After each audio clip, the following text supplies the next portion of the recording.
Hey everybody, this is Tommy G, and getting ready to go out for a little flight here. One of the challenges we're gonna do the Baron challenge. This one, I know it's already greened out because we just did it, but this would have been green before I started. It's a Monument Valley tour in the Baron 58, approximate duration 10 minutes. We take off from Monument Valley Airport over here, runway 34, and it's 2112 UTC. I think it's 2:12 p.m. We're going to take off. Visibility is clear, 16 nautical miles. We're going to take off from Monument Valley Airport and head east to see the spectacular Monument Valley. So these are like some giant buttes. We're going to kind of fly around in them over this little, sort of point of interest. Turn around, come back, and land. Now, from this airport, and I'll mention it when I'm in the airplane, you really can't land this way. It's right by a butte. You got to kind of take off runway 34 and land runway 16. So it's sort of wind dependent. But yeah, we kind of came up from Page, Arizona, out by Kayenta, and this is what we're doing here. Thinking about maybe purchasing one of these babies. This one right here, actually. My friend Gary's going to sell this, so he wants to take us out for a flight. Let's see what that looks like. All right, Tommy G here. We are in November 5-8 Echo uniform, and this is actually a twin engine Baron 58 that my friend Gary's thinking of selling. I'm thinking about buying it. So let's pop inside, see what it looks like inside, get ready for this takeoff. He's making sure the controls are good. I can point out some things as I go, but essentially he's gonna give her some fuel, and yeah, he's just gonna show me around Monument Valley because this is where his aircraft is parked, and he doesn't talk much, so get used to that. Got full throttle. He's off the brake. We got airspeed alive, Gare. We're at 5,200 feet on without going anywhere. With the tape, 80 knots. Rotate. He's pulling back. Positive rate. We'll put the gear up. There's a gear switch down there. Our gear coming up. Yeah, look at these. So, what I'm, thinking about getting one of these for flying around. Looking at a smaller aircraft, like I mentioned before, to just do some short flights. One of the things about these twin engine Barons is, I've got all like the basic steam gauges I'm kind of familiar with anyway, I can read everything here in the co-pilot seat. I know what I'm looking at. I don't have to learn too much. You got the engine, all the engine stuff here, like the RPMs, manifold pressure, and so forth. So this would be an easy one for me to learn about. Most of the controls back up there is our fuel down in there. You can see my finger pointing sort of.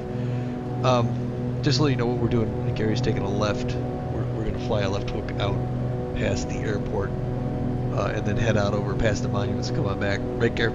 I like his cardigan sweater there with the with the Argyle. Yeah, so this is a pretty hot plane, and with these twin engines, it's a little bit more of a challenge, but at the same time, there's also a little bit of added safety there in the sense where if you were to lose an engine, you could still have a powered landing and so forth. So, plus you got a faster cruising speed. We could almost 200 knots. And you get to see we get it going a little bit faster here pretty soon.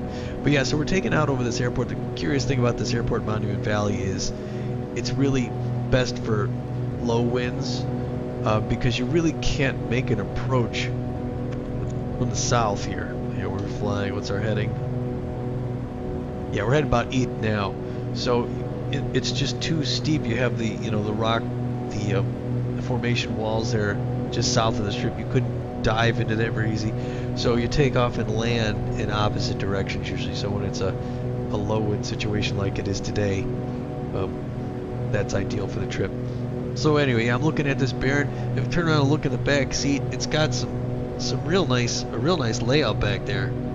You got room for 2 passengers facing backward, 2 facing forward.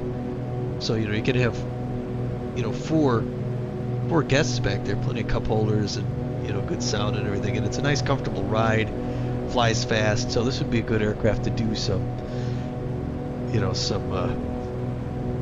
somewhat close to home flying like I'm thinking about doing in Texas. Yeah, these engines are just sweet.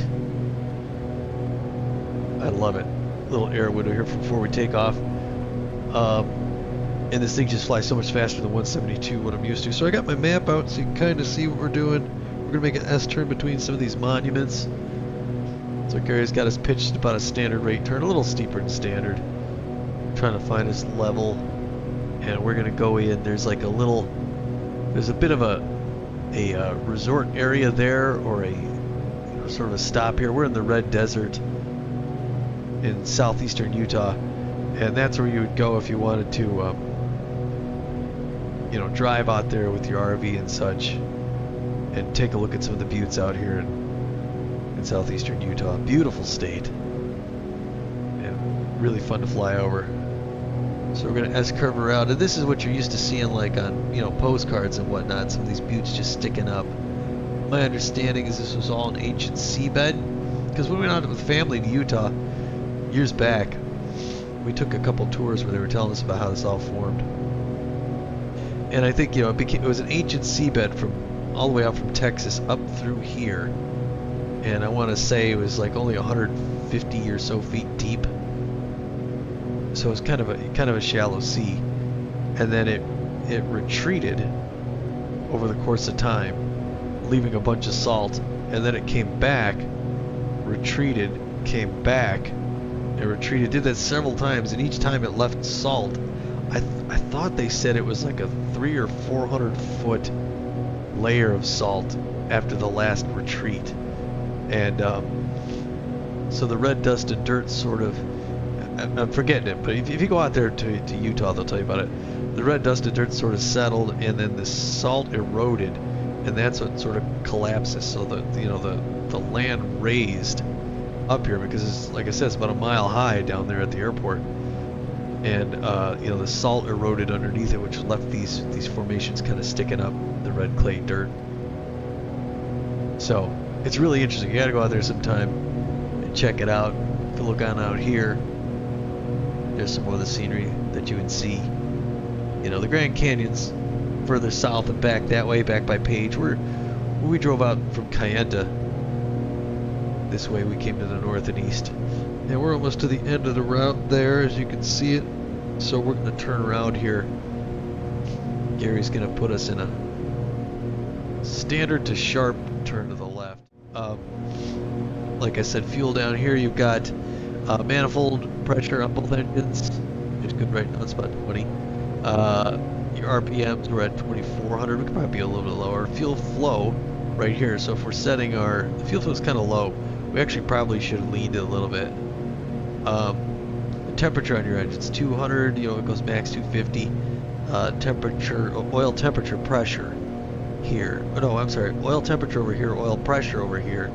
Everything's green, essentially. That's what you're looking for. You're looking for green everywhere. But you've got the values that you want to try and hit. Here's our, our radio stack. So we don't have anything set, essentially, because we're really not going anywhere. But, you're familiar with the stack if you've been flying before. And then on the co-pilot side over here, the second pilot monitoring, whatever. I've got the attitude indicator there, airspeed. Again, we're going 180 knots as we go past these awesome buttes, which are a couple hundred feet high, and we're coasting right over the top of them, nice and level. The airport, I think you can see it back there. Look at this little front screen here. You can see the airport right about there. So we're going to come in over it, loop around, do a right pattern, and land in. Again, our altitude, we're 7,800 feet right now. We're flying level, and there's the time of day. Local time is 2:20 p.m. But yeah, and so again, I've mentioned this before. The performance in VR on this sim is great. I still love this sim. It's not nearly as advanced as Microsoft Flight Simulator or X-Plane or any of those other ones, but boy, does it perform really well. And the scenery's good. Performing this well. It's good. I think it looks good. It doesn't look great, but it looks good, and I think it captures the area pretty well. Right down to the the road you see out here, some of the other side roads, basically everything. Building wise, town wise.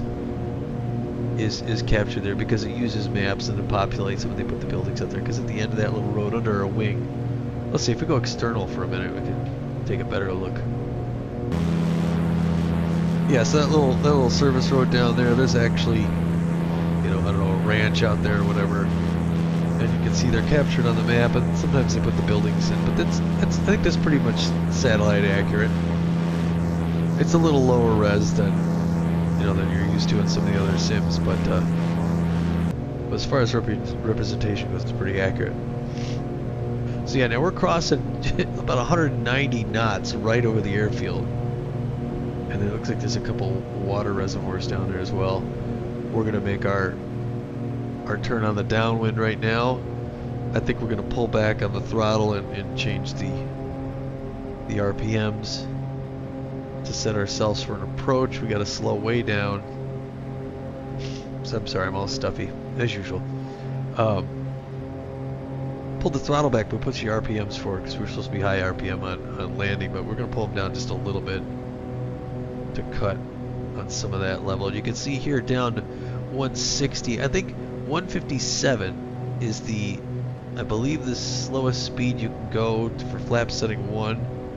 So when we get down about 140, we're going to click the flaps here, and you'll see this in just a moment. I think I can probably do it now, right? Let's do a little click, and it takes a moment. Here we go. There we go. Click down, it comes back up, but you can see the indicator went from the top no flaps to the approach flaps, and that's going to slow us down a bunch more too, because we got to be under 122 before we go full flap. And I'm just checking over the shoulder here. Look good, Gary. Gary's a good pilot. Yeah, he's gonna get rid of this plane. So yeah, that would be nice and comfy to be back there. Super comfortable. Nice window views everywhere. If you're a passenger in this thing, I can go up sometime and show you what it's like. Gary can fly us around. We can be in the back. It might be fun. But for purposes of showing me this aircraft, we wanted to sit in front. The fuel selector's down here to the floor for both engines. So I believe, I want to say, I thought it was an automatic transfer, but I'm not sure. Alright, so we're turning base right now, going just over 100 knots. Runway is back that way. We're gonna fly east for just a little bit, still slowing way down, just over 100. I think we're gonna go full flat, well, right before we turn on final here. We're gonna fly it out just a little bit and then turn final. As we turn, we're gonna do a full flap and we're gonna put the gear down. So right about here. Gary's gonna make his turn. There we go. See, he just flipped that switch down. Now we got full flaps extended. You can see it back there. And he just threw the gear lever down as well, so our gear's coming down. And actually, if we go outside, you should be able to see that. There we are, gear down, coming around.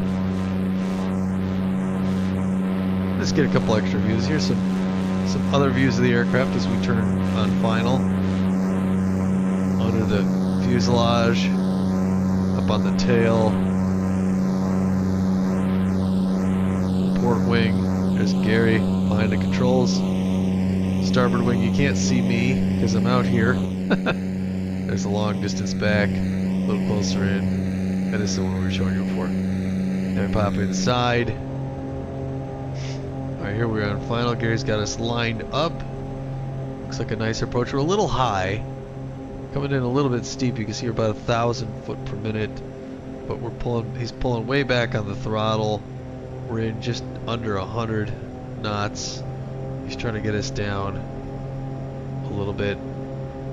As our sink rate increases, if we sink too much, he's gonna give it a little bit more power. But yeah, I like this. I like nice carpeted interior and such. What a view out here as we're coming in over the red dirt. Nice aircraft.